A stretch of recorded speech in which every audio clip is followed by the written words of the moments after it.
안녕하세요, 여러분. 노프라블럼의 리사 원장입니다. 지금 이민법이 많이 어려워지고 변경이 되는 관계로 지금 항상 질문이 들어오는 내용 주를 고르는 방법에 대한 설명을 조금 간략하게 이해가 되실 수 있도록 전달을 드리려고 이렇게 영상을 오늘 만들게 됐는데요.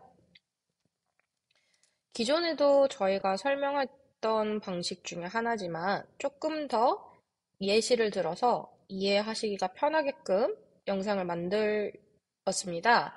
그래서 지금 흔히 저희가 옛날에 상대평가 그리고 절대평가라고 표현을 했었어요. 주를 말을 할 때.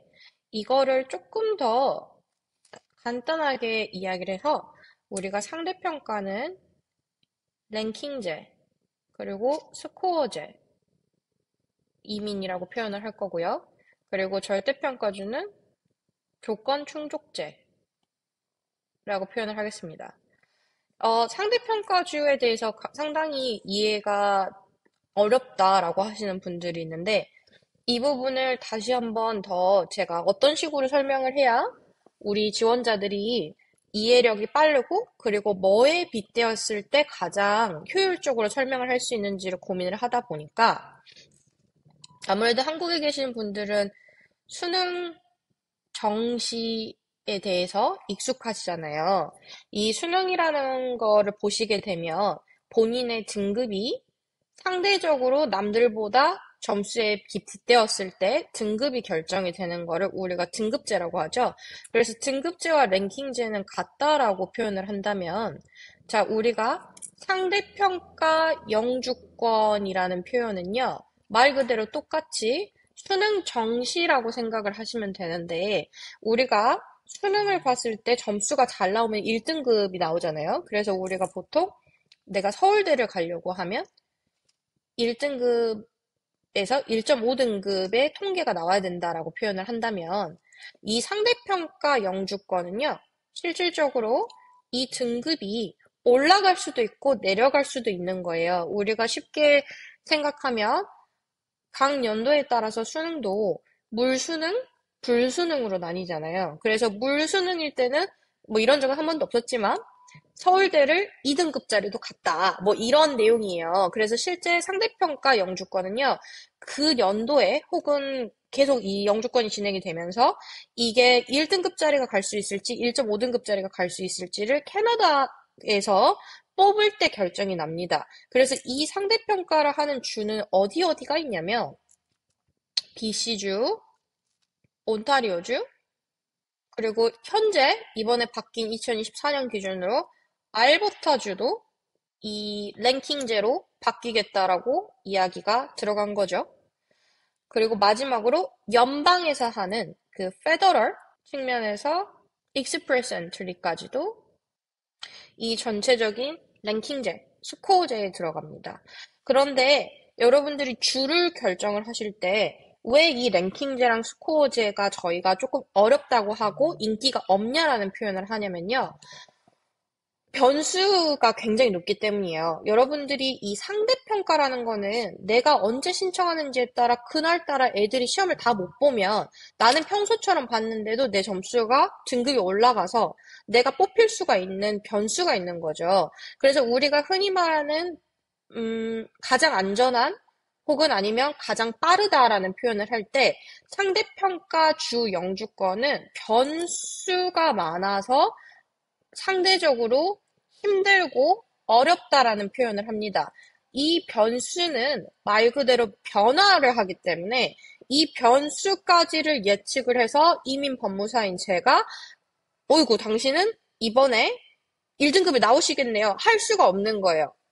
왜냐면 지원자들의 퀄리피케이션이나 나랑 같은 동급으로 진행을 했을 때 이 다른 나보다 더 우수한 지원자가 나면은 내가 평소에 수리 영역을 항상 90점을 맞던 사람도 올해는 불수능이어서 90점을 맞았더니 3등급이 될 수가 있고 90점을 맞았더니 불수능이어서 90점을 맞았더니 1등급이 나왔고 물수능이어서 90점을 맞았을 때 3등급이 될 수 있듯이 이 등급에 대한 부분을 제가 예측을 할 수가 없어서 이 변수들 때문에 상대평가 주에서 영주권을 하는 게 상대적으로 어렵다.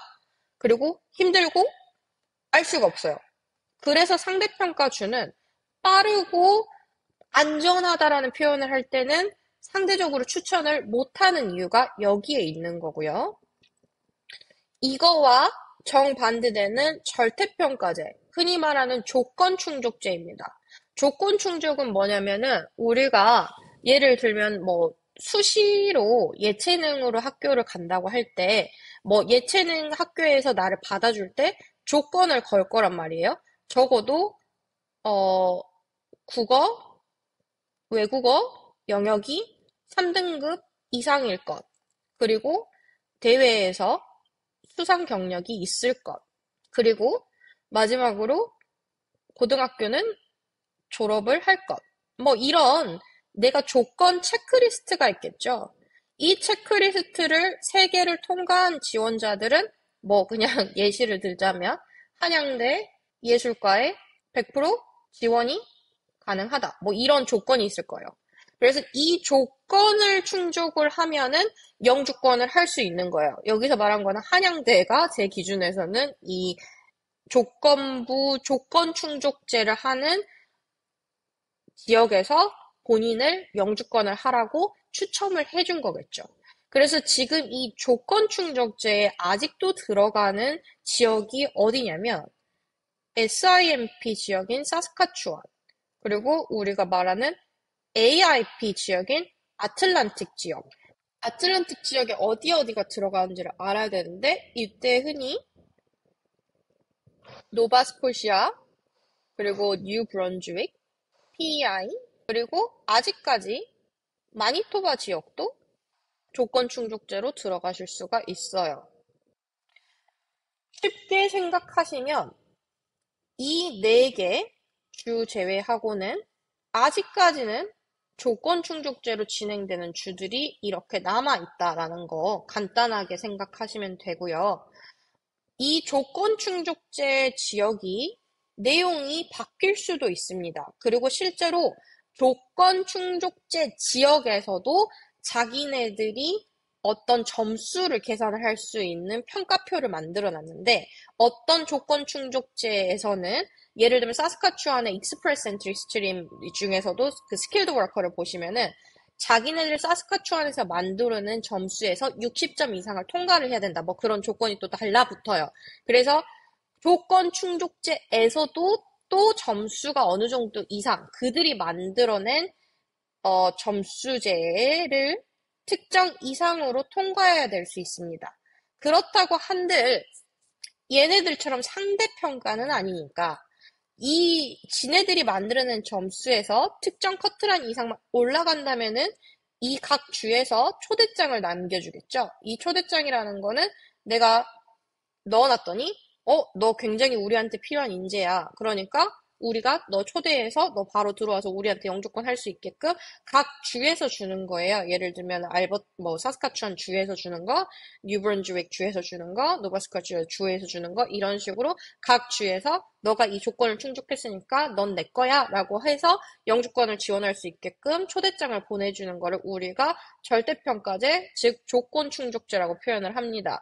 그래서 여러분들이 노프라블럼에 연락을 주셔서 저 영주권을 목표로 하고 있어요. 저 워홀이 나오는데 이 워홀을 가지고 저희가 어느 주로 가야 될까요? 라는 질문이라던가, 아니면은 제가 이제 워홀 같은 거는 이제 막차여서 무조건 고용주를 잡아가지고 들어가야 되는데 이때 저는 영주권을 목표로 하고 있다면 어디를 가야 될까요? 했을 때 이 절대평가주, 즉 조건 충족제가 되는 주로 가라고 안내를 드립니다.